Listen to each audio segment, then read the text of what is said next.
하나님 말씀 신약 성경 히브리서 4장 12절에서 마지막 16절까지입니다.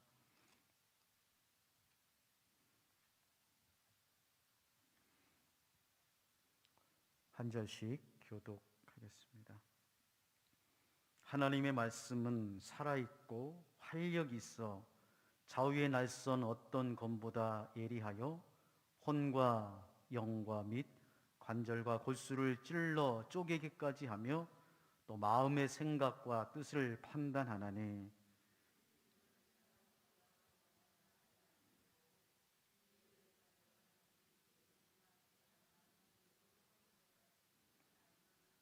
그러므로 우리에게 큰 대제사장이 계시니 승천하시니 곧 하나님의 아들 예수시라. 우리가 믿는 도리를 굳게 잡을지어다.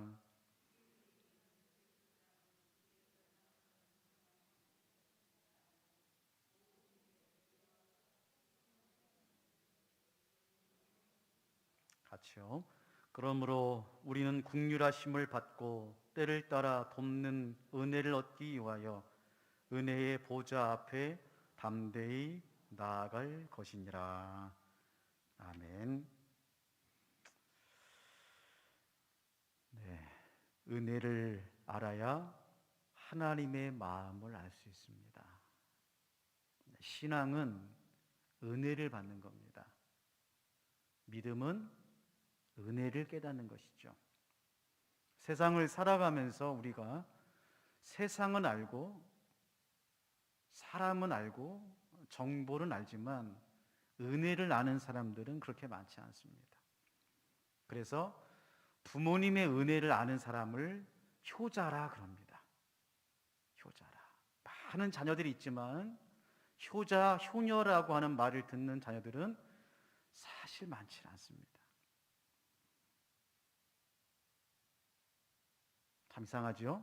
평생 부모님의 은혜를 받으면서도 부모의 은혜를 깨닫지 못하고 살아가는 자녀들이 적지 않게 있다는 것이죠.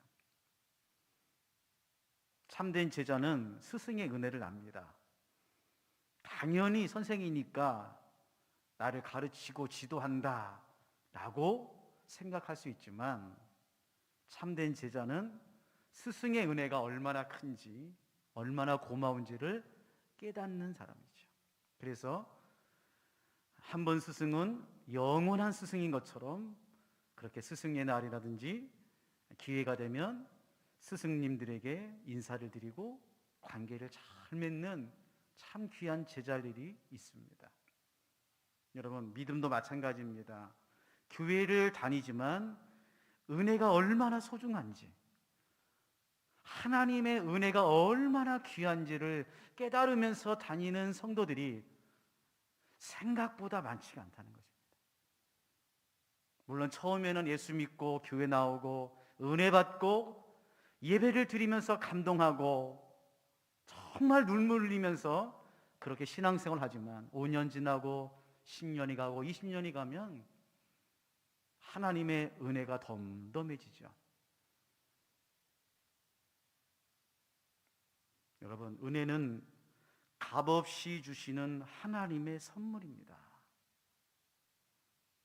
하나님의 선물.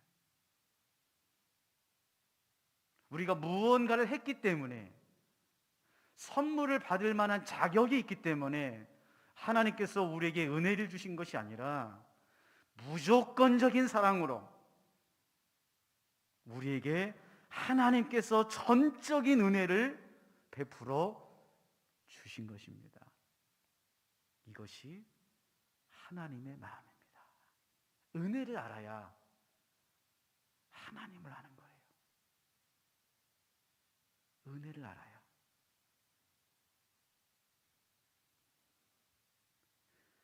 성경에는 은혜가 있고 은사가 있다고 합니다. 같은 단어에서 파생된 거예요. 카리스와 카리스마입니다. 자, 그런데 은사는 각자에 따라 주시는 달란트예요. 우리의 생각, 기질, 성향, 성품, 인격, 인생에 따라서 하나님께서 알맞도록 우리에게 주시는 달란트입니다. 고린도전서 12장 4절에서 7절 말씀입니다. 은사는 여러 가지나 성령은 같고, 직분은 여러 가지나 주는 같으며, 또 사역은 여러 가지나 모든 것을 모든 사람 가운데서 이루시는 하나님은 같으니 각 사람에게 성령을 나타내심은 유익하게 하려 하심이라. 사도 바울은 은사가 여러 가지요, 직분도 여러 가지며 사역도 여러 가지라고 말합니다. 은사입니다. 각자의 사람들에게 맞는 은사를, 달란트를 주셨습니다. 왜요? 오늘 말씀해 보니까 은사를 주시는 이유는 각 사람을 유익하게 하려 함이라. 하나님께서 우리에게 은사를 주신 것은 유익하게 하려 함이라. 자, 그러면 무엇을 유익하게 하기 위해서 은사를 주셨나요? 무엇을 유익하게 하기 위해서 하나님께서 은사를 주셨어요? 예, 은혜를 받는 그 유익을 위해서 은사를 준 겁니다. 은사를 통해서 은혜를 받으라는 거예요. 달란트를 사용해서 은혜를 받으라는 것입니다. 이 은혜에는 하나님의 자비, 하나님의 은혜, 하나님의 구원, 하나님의 역사하심이 담겨 있어요.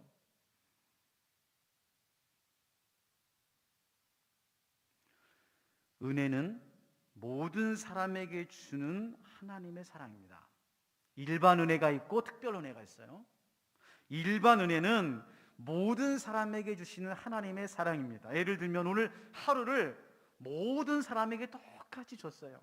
믿는 사람이든 믿지 않는 사람이든 하나님께서 24시간이라는 시간은 다 은혜로 주십니다.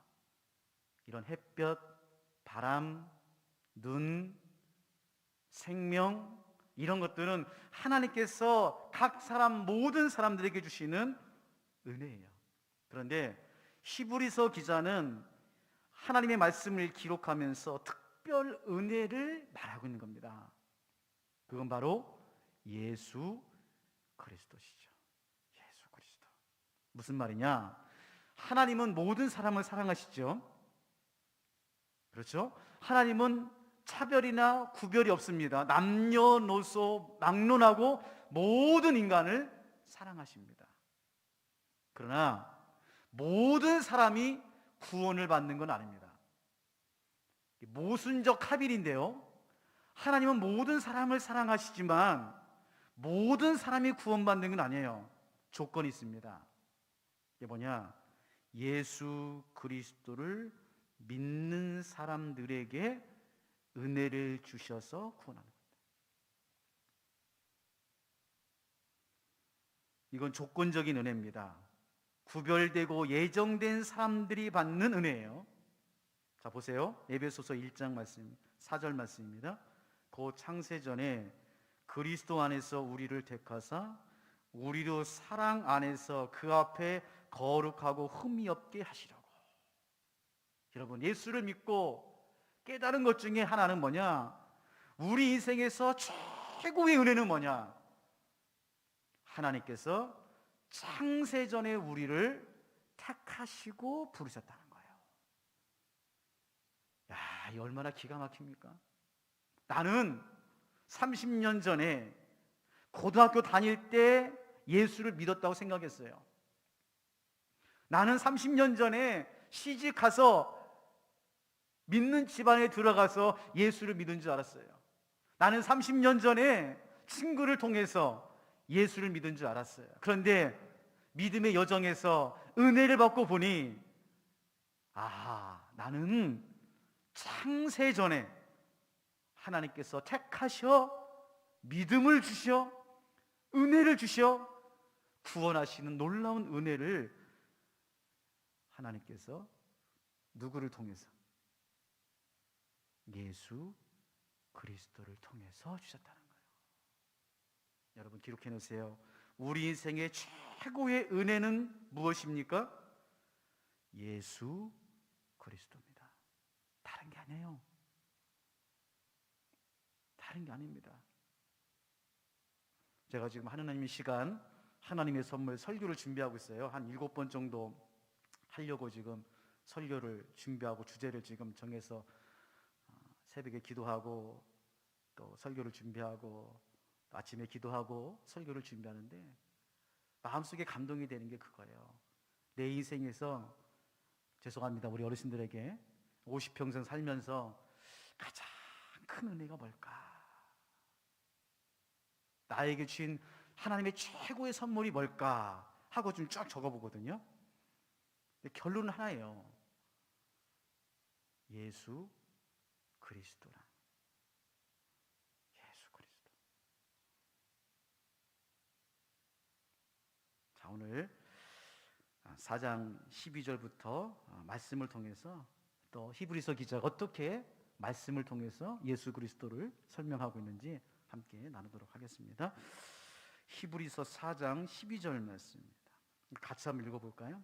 12절 말씀 시작. 하나님의 말씀은 살아있고 활력 있어 좌우의 날선 어떤 검보다 예리하여 혼과 영과 및 관절과 골수를 찔러 쪼개기까지 하며 또 마음과 생각과 뜻을 판단하네. 잘 보세요. 하나님의 말씀은 첫 번째로 살아있습니다. 말씀이 살아있어요. 능력을 말합니다. 능력, 생명력이죠. 죽은 것은 아무 능력이 없어요. 그것이 크던 작던 상관없습니다. 죽으면 능력이 없습니다. 움직이지 않아요. 변화되지 않아요. 그게 우상입니다. 사람들이 새겨 만든 우상들은 죽었어요. 죽은 거예요. 생명이 없어요. 그러기에 그 앞에서 100만 년을 빌어도 변화가 없는 겁니다. 그러나 하나님의 말씀은 히브리서 기자가 말합니다. 살아있고 살아있다는 거예요. 살아있다는 말은 무슨 말입니까? 활력 있는 것이죠. 생명력 있는 것입니다. 하나님의 말씀은 살아있습니다. 이거는 잠시 동안 살아있는 것이 아니라 하나님이 영원하시듯이 하나님의 말씀도 영원해요. 이게 중요합니다. 이 세상에서 영원한 것은 하나님의 말씀이에요. 베드로전서 1장 23절에서 25절 말씀입니다. 너희가 거듭난 것은 썩어질 씨로 된 것이 아니요 썩지 아니할 씨로 된 것이니 살아있고 항상 있는 하나님의 말씀으로 되었느니라. 그러므로 모든 육체는 풀과 같고 그 모든 영광은 풀의 꽃과 같으니 풀은 마르고 꽃은 떨어지되 오직 주의 말씀은 세세토록 있도다 하였으니 너희에게 전한 복음이 곧 이 말씀이니라. 모든 건 사라집니다. 모든 건 썩어요. 없어집니다. 화려했던 그 젊은 날, 꽃다웠던 그 시절 있지 않습니까? 우리 권사님 있으셨죠? 한때 잘 나가지 않았습니까? 우리 권사님 얼마나 고왔어요. 20대 때, 30대 때 그 고왔던 그 시절들이 얼마나 빨리 가요. 정신 차리고 보니까 벌써 70이야. 그 세월들이 길 것 같은데 금방 가는 거죠. 금방 사라지는 거예요. 세상에는 다 사라지고 없어지지만 오직 하나님의 말씀만이 영원하다. 그러므로 사랑하는 성도 여러분, 영원한 것을 붙잡으시기 바랍니다. 영원한 걸 붙잡고 있어야 돼요. 권불 10년이란 말이 있잖아요. 아무리 권세가 있어도 10년이면 다 지나갑니다. 역사적으로 보세요. 그렇게 세상을 호령했던 황제들, 왕들 다 어디 갔습니까? 여러분, 믿음이란 세상을 붙잡고 사람을 붙잡는 게 아니에요. 하나님을 붙잡는 거죠. 하나님, 영원하신 하나님을 붙잡는. 두 번째로 오늘 말씀해 보니까 하나님의 말씀은 활력이 있다 해서 활력이 있다. 여러분, 작은 풀들도 살아있으면 활력이 있습니다. 겨울 가면 다 죽어 있는 것 같지만 봄이 되면 다 땅에서 올라와요. 꽃봉오리가 핍니다. 꽃이 피어요. 생명이 있으면 활력이 넘칩니다. 우리의 마음과 심령 가운데 하나님이 주시는 영적인 활력, 생명력, 그것이 뿜어져 나오는 거예요. 그러기에 하나님의 말씀을 붙잡고 있는 사람들, 믿음의 사람들은 우리 마음과 얼굴과 삶 가운데 활력이 넘칩니다. 긍정적이에요. 적극적이에요. 에너지가 넘칩니다.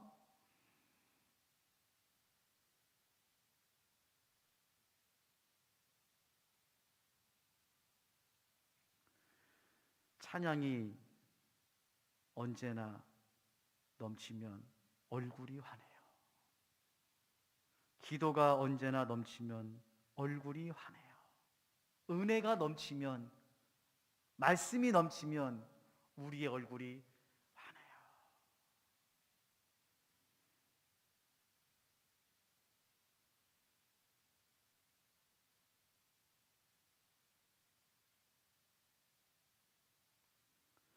세 번째로 하나님 말씀은 좌우의 날선 검보다 예리하다 그랬어요. 하나님 말씀은 밥입니다. 떡이에요. 빵입니다.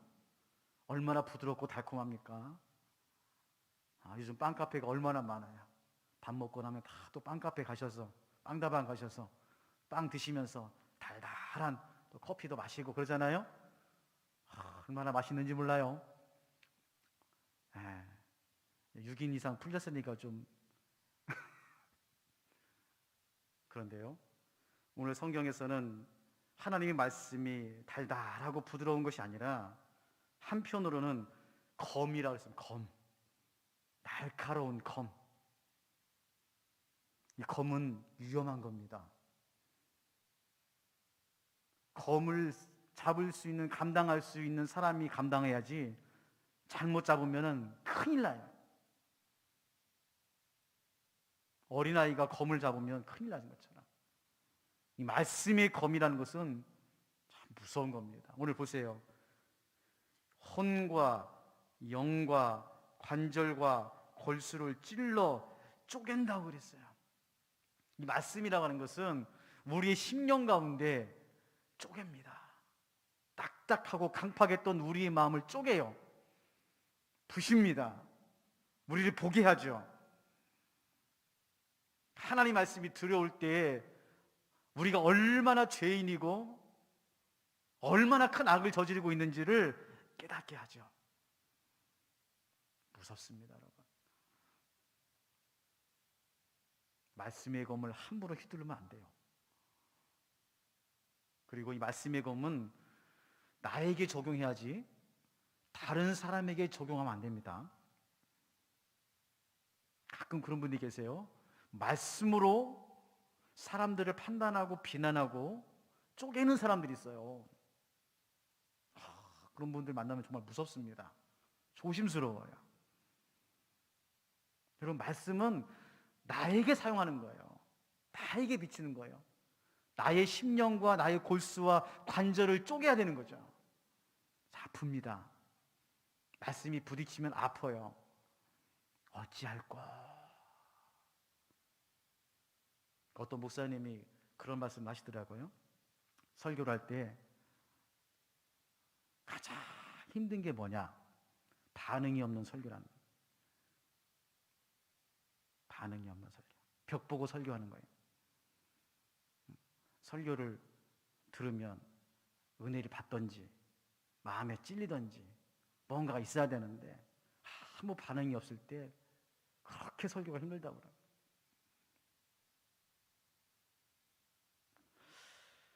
마지막으로 하나님의 말씀이 마음의 생각과 뜻을 판단한다 그랬어요. 하나님의 말씀이 마음의 생각과 뜻을 판단한다. 여러분, 내 생각이 하나님의 말씀을 판단하는 것이 아니라 하나님의 말씀이 내 생각을, 내 뜻을 판단하는 거죠. 믿는 자들은 하나님의 말씀에 마음과 생각과 뜻을 맞춰야 됩니다. 이게 순종이에요. 이 훈련을 하셔야 돼요. 말씀은 많이 듣고 말씀에는 은혜를 받는데 그 말씀 안에 나를 맞추는 훈련을 하지 못하기 때문에 자꾸 엇나가는 거예요. 또 잘못된 순종을 배워가지고 참 어려움을 당하는 분들이 계십니다. 빌립보서 4장 7절 말씀이에요. 그리하면 모든 지각에 뛰어난 하나님의 평강이 그리스도 예수 안에서 너희 마음과 생각을 지키시리라. 자, 보세요. 하나님께서 우리의 마음을 지키고 생각을 지켜요. 그리고 우리의 마음과 생각을 하나님의 말씀에 맞추면, 순종하면 두려운 것이 아니라 평강이 임합니다. 예를 들어서 여러분이 교회에서 어떤 일을 하면서 하나님 말씀, 또 목사님이나 당회의 말씀에 순종할 때에 마음에 평강이 있으면 하십시오.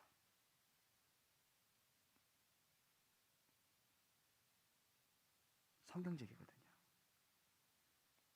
아무리 힘든 일을 하더라도 마음에 평강이 있고 마음의 평안이 있으면은 올인하십시오.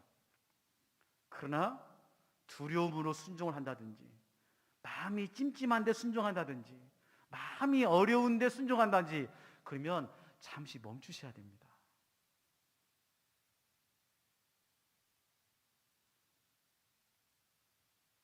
여러분, 항상 하나님의 말씀 앞에 서야 돼요. 말씀 앞에 서야 됩니다. 말씀은 우리 영혼의 거울이에요. 우리 여자분들이 늘 거울을 보면서 얼굴과 이렇게 옷을 맵시를 이렇게 다듬는 것처럼 우리의 영혼, 우리의 인생을 잘 다듬는 것은 하나님의 말씀이에요. 하나님의 말씀. 그 말씀에 나를 비춰보고 내 믿음을 비춰보고 내 순종을 비춰보면서 평강을 누리시기를 바랍니다. 자, 제가 지금 이렇게 네 가지, 잘 말하면 네 가지를 제가 말씀을 드렸잖아요.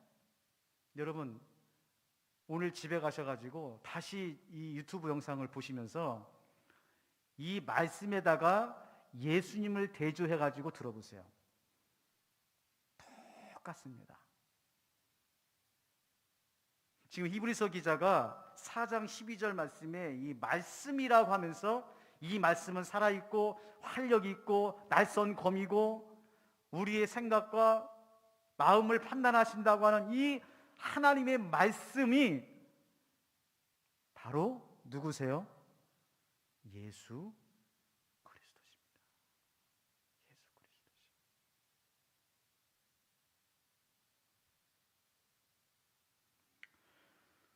그리스도십니다. 14절 말씀입니다.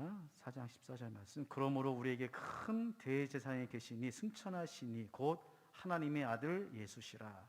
우리가 믿는 도리를 굳게 잡을지어다. 참, 여기서도 기가 막히죠.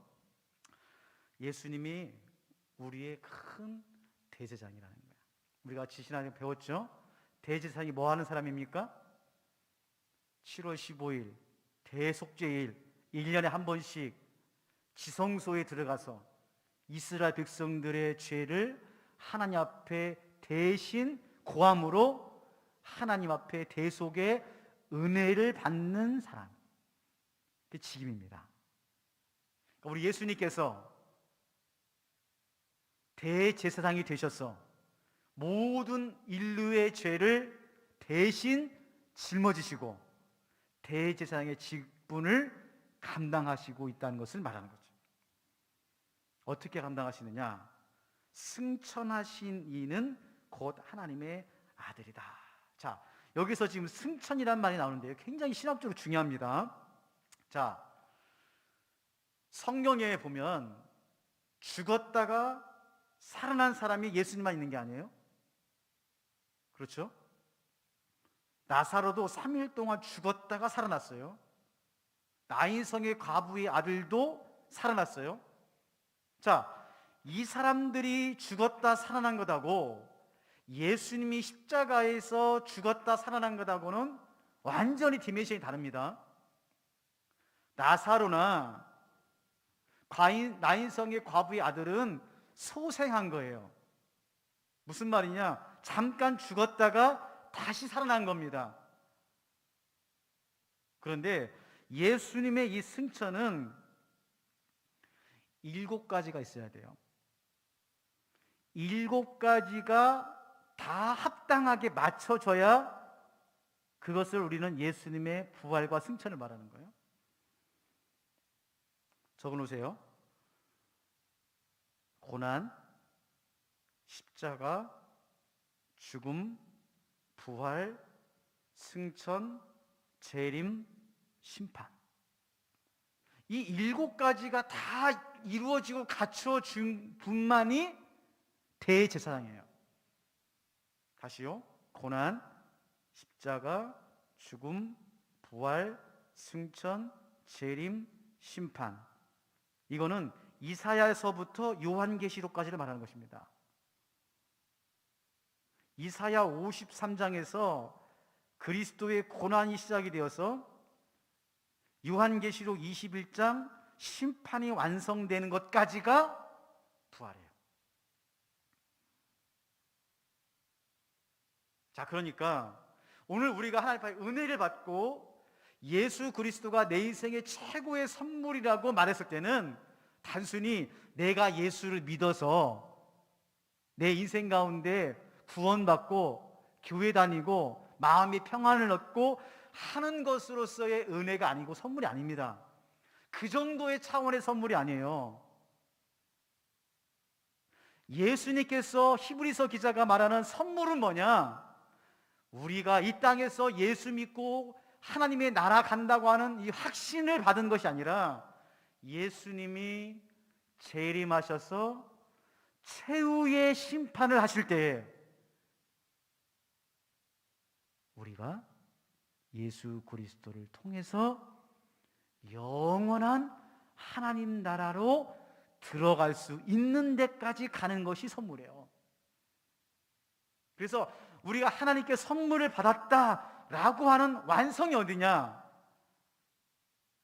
예수님께서 이 땅에 오셔서 최후의 심판을 하시는 그날 우리가 예수 그리스도의 은혜를 따라 하나님 나라에 들어가는 것까지가 하나님의 선물입니다. 성경은 이것을 계속해서 끊임없이 말하고 있어요.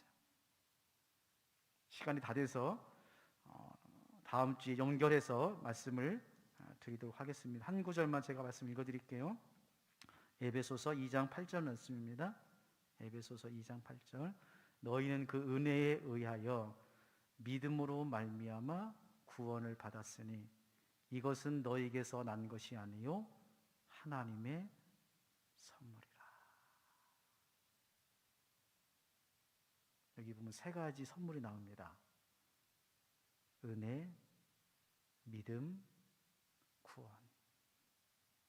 은혜, 믿음, 구원. 은혜는 과거 완료형이고 믿음은 현재 진행형이고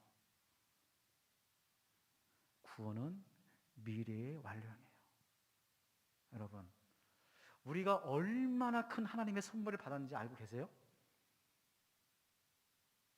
정말 알고 계세요? 여러분의 인생에서 우리가 감히 생각할 수 없는 엄청난 하나님의 선물을 받은 것을 알고 계십니까? 그렇다고 한다면 여러분 그런 표정으로 못 다닙니다. 제가 한번 예를 들어볼까요? 여러분이요 아무도 모르는데요 300억 로또 1등을 받았습니다. 얼마요? 너무 크게 부르는 제가 300억 로또에 당첨됐어요. 그러면 여러분은 어떻게 하고 다닐 것 같아요? 미친 사람처럼 다닙니다. 이 웃음을 못 참아가지고요. 여러분, 우리가 하나님 앞에 지금 은혜를 받고 선물 받은 것은 300억 차원이 아니라니까요.